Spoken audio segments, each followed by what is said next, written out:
tey ñu gis Alé di def soirée. di def anniversaire am. waaw di fêter 10 ans de succès. waaw yow en même temps mu tombeek li nga xam ne mooy journée mondiale des personnes handicapées. waaw ñu gis la fi tey.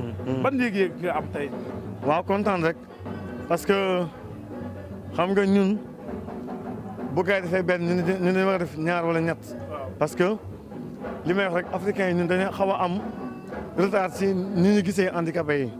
ñëpp ñoom handicapé dañ ko war a day nekk benn miskin te xamul ne handicapé yi li nekk ci ñoom amaana sax nekkul ci yéen il faut que ñu jege ñu xam ko donc Alé dama ko yàgg wax lii parce que ñi koy def mënuñu ko na gëm dajale ay musiciens répété di jouer bu jàppee bu yàggee dina ñëw mais Alé musique boolewuñ man ak moom ñoo bokkoon école ñoo bokkoon classe ñoo bokkoon 6e ndaare man ak Alé donc suma xarit la bi nga xamante man j'avais ay 5 ans 4 ans donc suma xarit la quoi donc vraiment yàlla moo ñu boole ma koy ñaanal aussi di ko féliciter di ko encourager di ko aussi wax mu yokk góorgóorlu te lu mu def na ko xeeb waaw.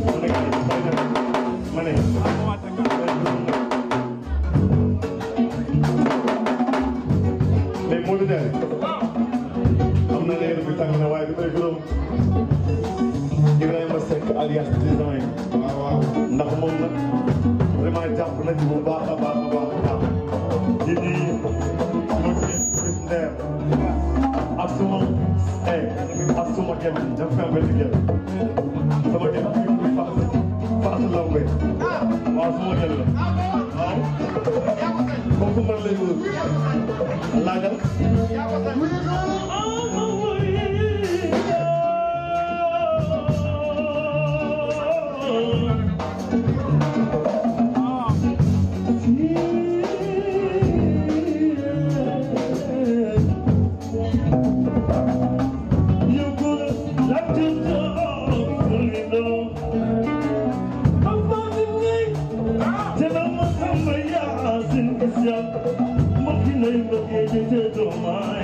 Alé,